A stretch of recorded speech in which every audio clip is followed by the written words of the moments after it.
Good morning, everyone. Today we're checking out a video that was recommended to us. Welcome to Analyzing Benevolence. The subject is Django Freeman. And this video was uploaded by Freeman and was recommended to us on the community post. So then, let's hop in and check this out. And see actually why this was recommended to us. Hello everyone, welcome to the 7th episode of Analyzing Benevolence, featuring Django Freeman from Django Unchained. Now, before we get started, there are a few things I want to address. Firstly, I swear I was genuinely not planning on releasing this video 6 weeks after the last video. It was meant as a joke in the end of the video, and I was sincerely planning on releasing something for February, but I just ended up getting distracted. This video was meant to be for two different events. The first one being Black History Month, which is the month of February, and the second one being Valentine's. While I initially had something else planned for that day, I sort of decided that it'd be better to switch focus to something that's a little more mainstream. Thus, Django.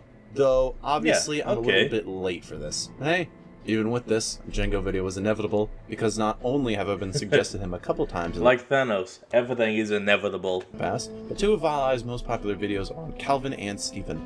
Thus, there's nothing I can lose by doing him regardless on time I release this. While obviously we are going to be talking about the Django Unchained film, I'll also be talking about the Django and Zorro crossover comic, as that was written by Tarantino with a planned film even being considered at one point. Oh, nice. And the Django DC adaptation. And while that isn't canon, I still thought it'd be worth taking a look at due to it being based on the original first draft of the film. So think of this as a sort of compare and contrast to how he was initially written versus how it ended up being conceived. In any mention of him from this comic, I'll just bring him up as Draft Django. With that out of the way, let's begin.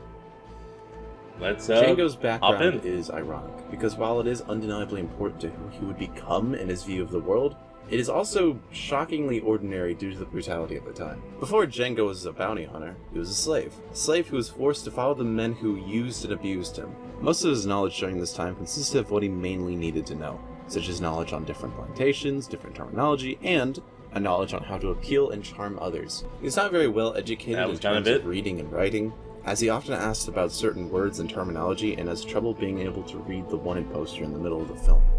However, this is to be expected, as only up to 5% of slaves during this time were literate. So it's still genuinely... Oh yeah, that's actually kind of a real fact. Impressive that Django was able to speak and read as well as he did.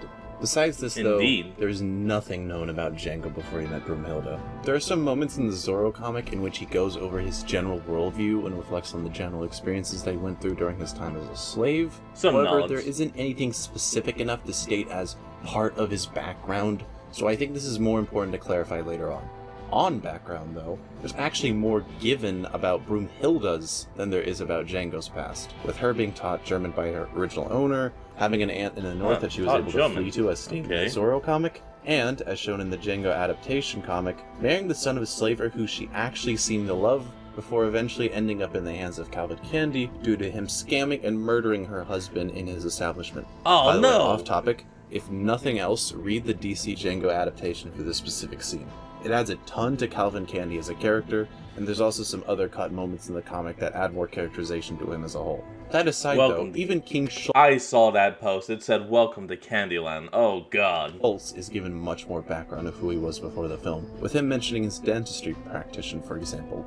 So with Django, that leaves him in a sort of bizarre position. The only thing that makes him distinct from any other slave before the film during this time is just the fact that he got married, which, while it did exist, was still legal at this point.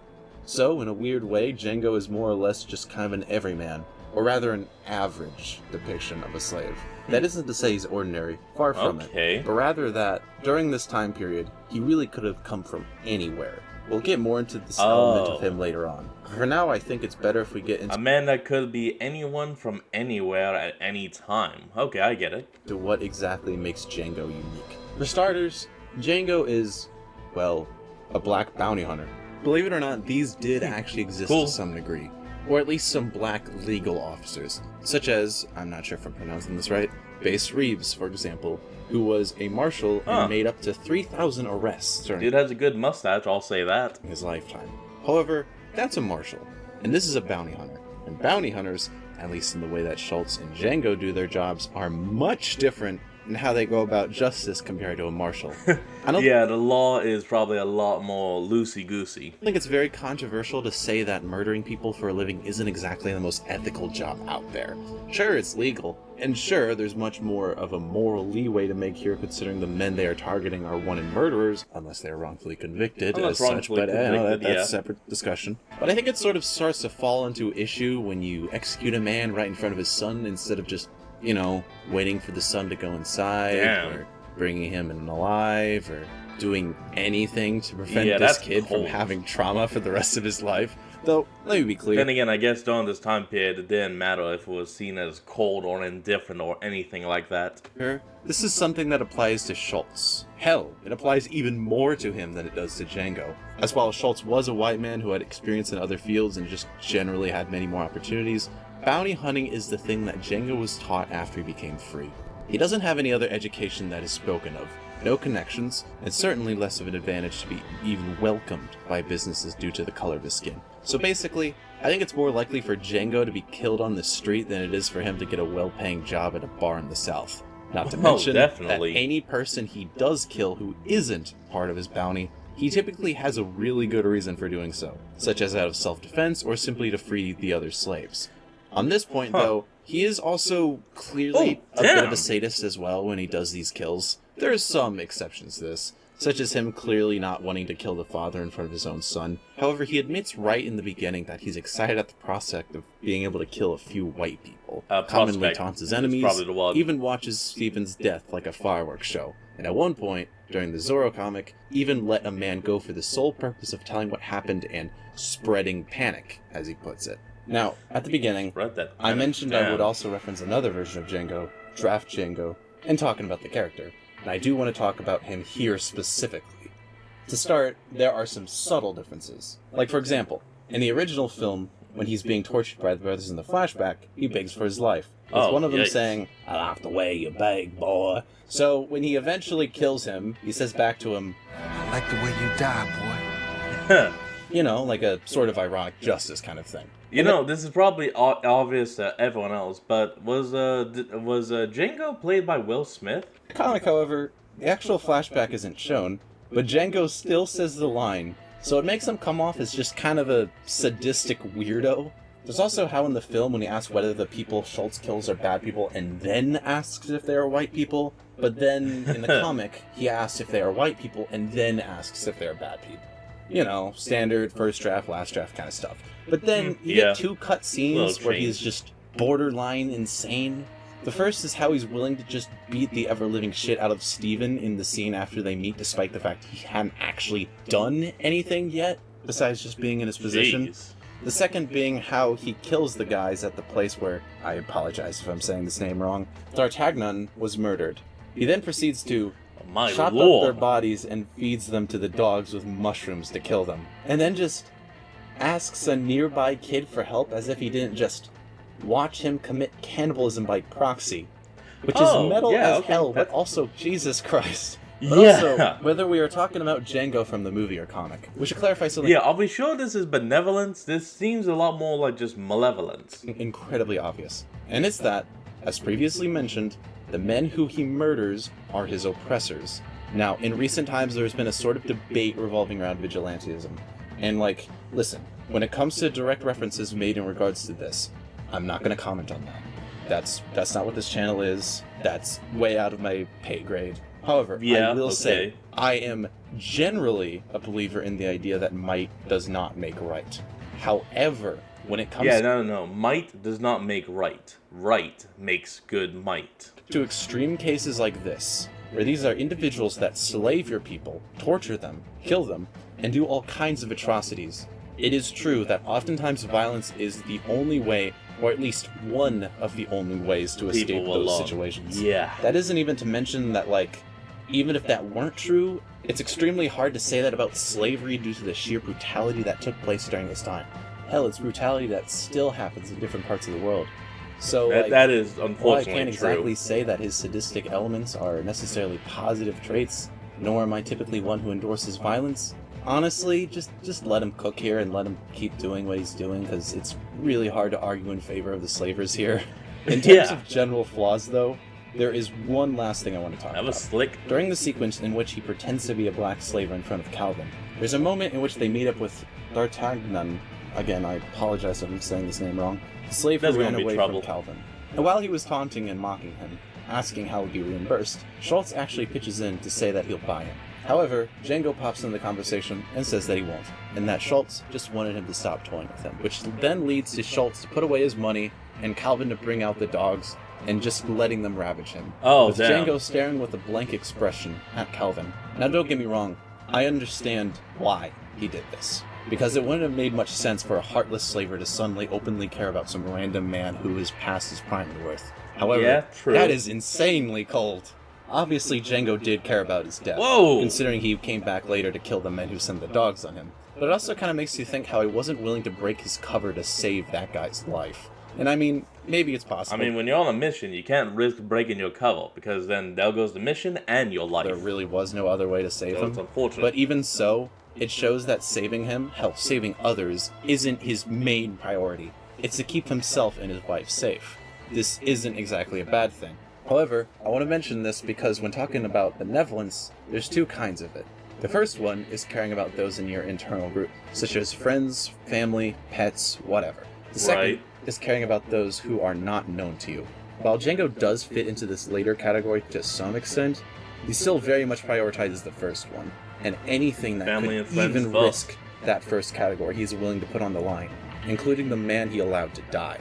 Again, though, this is a really complicated situation because whether he or Schultz could have come up with a good excuse to buy him or save him is a debate in itself. But I still thought it was worth mentioning.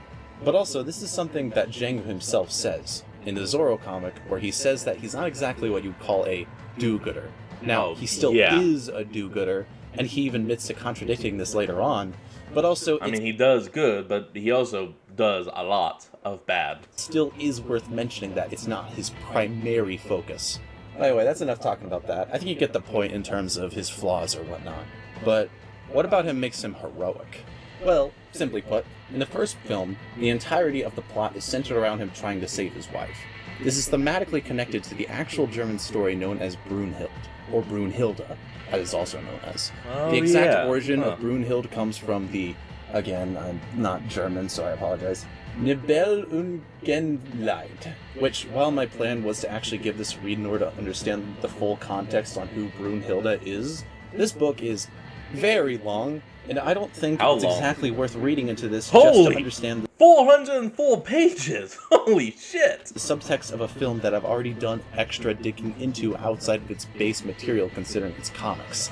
So, until I do a different video related to Germanic folklore, I'll just save this one for another time. In the film itself, though, the stories explain that Brunhilde is a woman who disobeyed her father, so she was trapped on top of a mountain as a punishment. That is, until a hero named Siegfried, again, please let me know if I'm pronouncing this wrong, comes to save her. So, he scales the mountain, because he's not afraid of it. Slays the dragon, because he's not afraid of him. It's very then, classic. It's stated that he walks through hellfire, because Brunhilde's worth it. Now, obviously, while it's cool to just do things because you aren't really afraid of it, it also kind of defeats the purpose of courage. Courage is only really courage if you do it with fear. Still do it for the sake of a goal or for the ones you love. If you do it just because you aren't afraid of it, that just makes you come off as insane. What makes the story important, however, is the very last line, because she's worth it, implying that, yes, while many elements of this treachery were easy to get through, that hellfire, at the very least, was genuinely horrifying. But he still goes through it, just for the sake of his love, and to save her. Obviously, this applies to Django. Sure, yes, there are many moments in the film where he's not exactly afraid of something, at least on a surface level. However, there are also moments where he shows visible fear for his own life as well as the lives of the ones he cares about. That is what would mark him as reckless. Courage incarnate, going to meet some of the most brutal and horrific slave owners at the time, just to save the woman he cares about, who, may I remind you, he likely hasn't seen in years, as opposed to just noping the fuck out of there. And also, at one point, he just straight up gives up just for her. Like, he was able to shoot every single bastard at the plantation down, and would have continued to do that, if he wanted to. but he only stopped purely because Broomhilda was at gunpoint. Even when she's screaming at him not to do it and to keep fighting, he still gives in just for the sake of protecting her life. Again, this is a prime example of that first type of altruism I was talking about. Sure, he will put her above other people as well, but on the same time, he is also willing to do anything just for her. Even completely giving up his freedom, once again, or even his life, just to protect her safe. But, okay, we all get that he's a really good hubby and is willing to protect his wife, but what about other people? Is he altruistic for the average man? Well, the answer is yes, but there's a pretext to this. The first true sign of this is when he saves the lady from being whipped at the brothers' farm, and when he pulls out his gun to execute one of them, he tells everyone to take a look at this, before shooting him in the head, with the clear intent to inspire some kind of rebellious feeling among the slaves. There is, however, only one other sign of this within the film, besides him avenging D'Artagnan. I can't say that name. I'm so sorry. Don't worry. And that's later when he's almost sent to a lot of names are difficult, especially those from either like Germanic areas or even like African areas. Mining company, where he kills the men who he tricked into setting him free, and then breaks the... Actually, honestly, hell, anything that isn't just written in English is almost difficult to say. And even then, there is some English words out there that are all difficult to say. Chains of the other slaves who were being taken there. I don't think there are any other examples of him being directly heroic to strangers in the film. However, if I am wrong about this, please do let me know. Though, I do also want to mention that near the end of the film, he does let anyone in the building go who was black due to them, well, obviously being innocent victims, except Stephen, but that's kind of a given. But even so, I'd say that's more so a basic decency rather than a direct heroism. But even so, if these are the only examples that I can recall off the top of my head, then why do I even mention this at all? Well, typically at the end of a film like this, you would sort of be left to imagine how it would go yourself. Oh, well, I think he went to save more people from slavery, or, well, I think he just decided to live in a quiet mountaintop with his wife, or something as stupid as, nah, screw you guys, he ditched Broomhilda and slept with the local escort. But with this film specifically, we don't need it to imagine, because we can see for ourselves what happens with the Django and Zorro crossover comic. When it comes to these sorts of videos, I generally want to try and avoid a basic summary type explanation of the content that I'm covering, especially considering most people who would be watching this would have seen the film anyway. However, due to how... Or, in my case, never have seen the film in general. Well, this comic is actually known and how the wiki page for Django doesn't even fully mention its plot, I will do a bit of a summary for what happens in the comic here, albeit very abridged and more so focused on Django himself rather than any other characters. We're listening. Just so you can give it a read still, which I would recommend to anyone watching. It is a very good sequel to the Django story and also got me a little interested in Zorro as a character, as someone who knows basically nothing about him. All I know is that he's a masked sword fighter. Any explanation of this comic and just give it a read yourself, which I wouldn't blame you for, just skip to the timestamp that's shown on screen. Anyways, after the events of Django Unchained, Django became a wanted man, partially because of his destruction of the Candyland plantation, but primarily due to his killing of the men who worked for the mining company. So after that, he and his wife fled to the north where the two meet up with her aunt. While he goes around doing bounties as a way to make money, she is helping out her aunt set up the Underground Railroad. So even in this way, he's indirectly helping the cause. In terms of the actual story though, it starts when he meets Diego, aka Zorro, in the middle of an Arizona desert, in which he is initially trying to use his carriage as a place to hide in order to scout out a bounty, which he does apologize for once the gunfight is over. He then gets hired as a bodyguard for Diego, which, while it isn't really his thing, he accepts due to just the sheer amount of gold and money that he offers him. He then sees Diego get harassed by some men before he decides to step in, but is stopped by Bernardo and tells him to just watch, before he soon realizes that he can put up a fight for himself, and states like he did before that he reminds him of someone. A little bit after this, he learns from Diego about a duke from England ruling over Arizona using his wife's name as a claimant for the land, while also using this opportunity to abuse the land that he rules over and the indigenous people living there. It's in the next issue when we get an interesting monologue from him, reflecting on his past and experiences, something I briefly mentioned earlier in the video. Being a slave ain't about hard work. Ain't a man don't feel stronger and more satisfied after an honest day's work. But being a slave, nah, that's all about fear. I grew up always knowing that fear. Always tasting that bit in my mouth. Same as, you can see what's on the screen. I'm not going to say that. Time I took as a bodyguard for the Californian. I thought I'd left slavery and all that ugly shit behind me. I was wrong. Diego de la Vega was only the second white person I'd ever met who didn't give a damn about my skin, and his purpose here wasn't all that it seemed. So even though Django did escape slavery and being captured, he hasn't escaped it internally. There's still the hate that surrounds him, and the people who just look at him differently. And he is I mean, even just breaking the chains, I don't think that, completely undoes all the shit that happened to him. Still surrounded by those of his own people who were enslaved and forced to give in to the whims of those they shouldn't serve. Later, though, he and Diego pretend to do the role of a rich aristocrat and his bodyguard wanting to fund the railroad project that the Dutch is planning, with both of them soon realizing that one of the men there was actually the owner of the mining company. Diego initially plans on just straight up killing him as a way to avoid the issue altogether. However, he realizes that Diego, in his proper Zorro disguise, is the one who would scare him away from the project, leaving him shocked at what he just saw, which leads him to reflect more on his beliefs that originate from when he was a slave.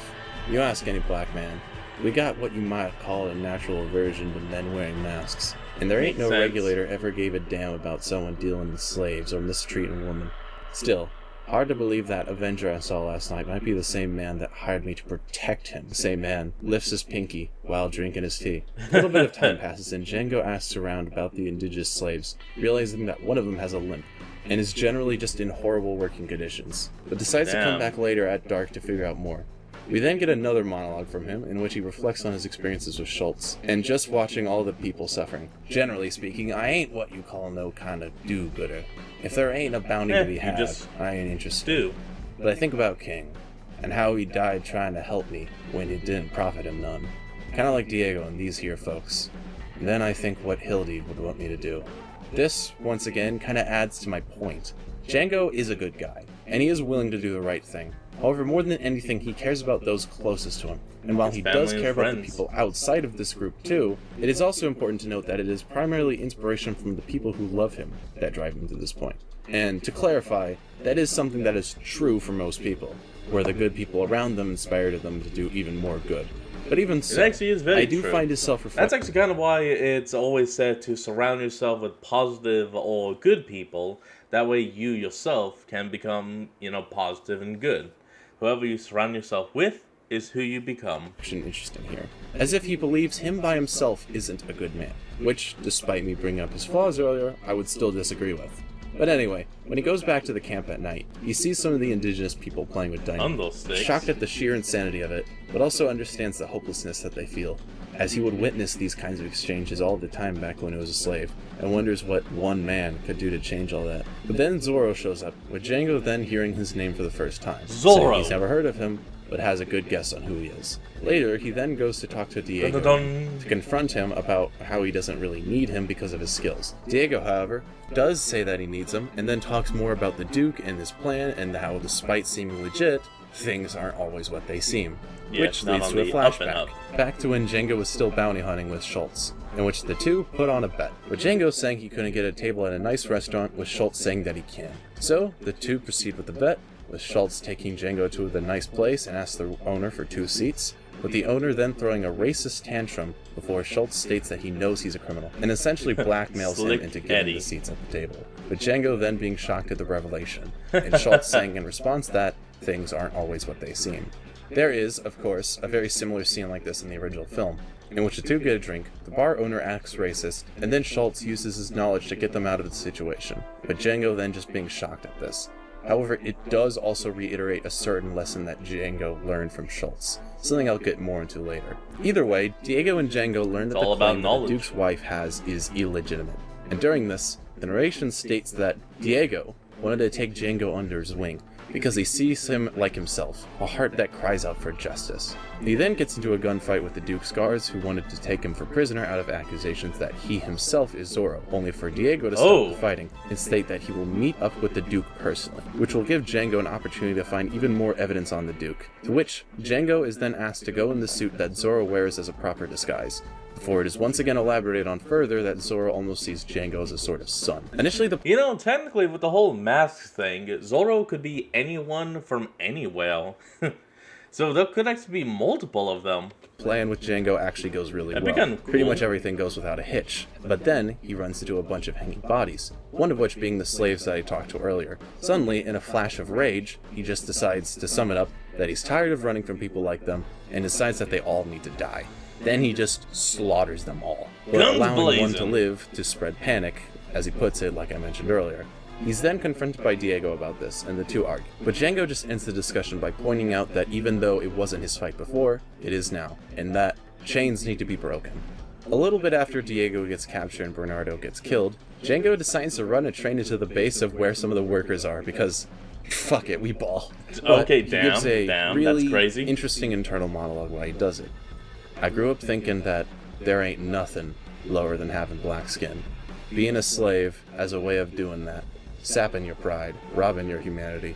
But eventually, I learned shade of your skin had got nothing to do with it. I'm not gonna say that word, but you can guess what it says. Come in all kinds of colors. And you know, days even white ones, licking the master's boot. Oh yeah, plenty of those. Alls I know, I am goddamn sick and tired of it. So look at me, playing like some kind of hero. Damn you, Diego. Bastard really got me. Which I think fully shows the point that I was talking about earlier. Even though Django said he wasn't someone who was necessarily focused on purely saving others, and there are only a few moments in the first film that did actually show him doing this and inspired the other slaves to go on his path, he still ended up deciding to save the slaves here anyway, because he couldn't let himself not do it. But anyway, he actually ends up inspiring the indigenous people to save him from being murdered and break their own chains and start a rebellion. Yeah! Which leads to a long battle outside of the Duke's mansion, before it is brought to a close by the Duke's wife killing him. Finally, Django and Diego hold a little funeral for Bernardo, with Django reflecting on how many people they lost, and then states that he never saw Diego again after that, but that he was the most particular white man he has ever met, and that's saying something. Yeah. So obviously I skipped out on a lot of details, but I think I gave the basics of what was important, in that Django fully becomes a hero in this comic. While it was more so hinted at the end of the film that he went out of his way to save more people from their chains and slavery, the comic fully confirms it. And while I would say that he was a bit of a hero in the film, it becomes fully solidified here. He becomes a man who, despite his more flawed elements, is a hero who saved countless others during the most brutal time in American history. Though also, the thing is, I'm not sure if his heroism is the most important part about him, ironically enough. No. There's something even more important than that, at least in my eyes. Oh yeah? There's a very odd speech given by Calvin Candy in the film, as he talks about his idea of what is the... I'm guessing this is Calvin Candy? ...exceptional black man. I'm rewording this for extremely obvious reasons, but in his mind, while he holds these horribly racist ideas that black people are naturally submissive due to some garbage about pimples on the back of their skull, he also believes that every so often, the race has the potential to produce an exceptional being that bypasses every other person, both white and black. Oh. An Ubermensch, if you will. Now, what does this have to do with Django? An ultimate goal. Everything. Of course, the idea that there can only be 1 in 10,000 who can fully reach this potential and that the rest are just beneath is horribly, horribly racist. But the idea that Django himself is exceptional is something that even Django himself agrees with. Django, despite being a slave with no former background, has a variety of... But then again, you can't really just be born great or righteous or whatever. You have to become it. You have to grow, change, evolve. ...of skills due to one simple thing. He is a genius. He has an amazing ability to pick up on skills like no other would.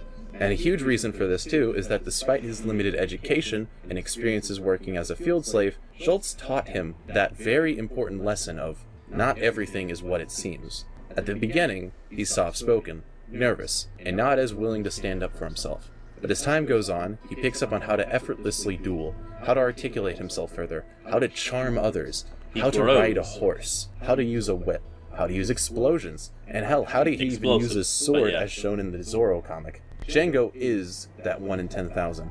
However, he is also a man that came from nowhere. You can argue that Django is the most heroic Tarantino character, at least as far as I know, as there are admittingly some of his films that I just haven't seen yet. But what makes Django so heroic and notable is less so who he even is as a person, and more so what he represents.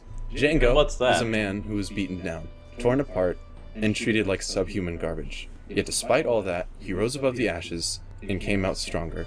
Django can be anyone, and anyone can be Django. All it takes is a proper push and the right guidance, and you, yourself, can be a free man, and an embodiment of benevolence.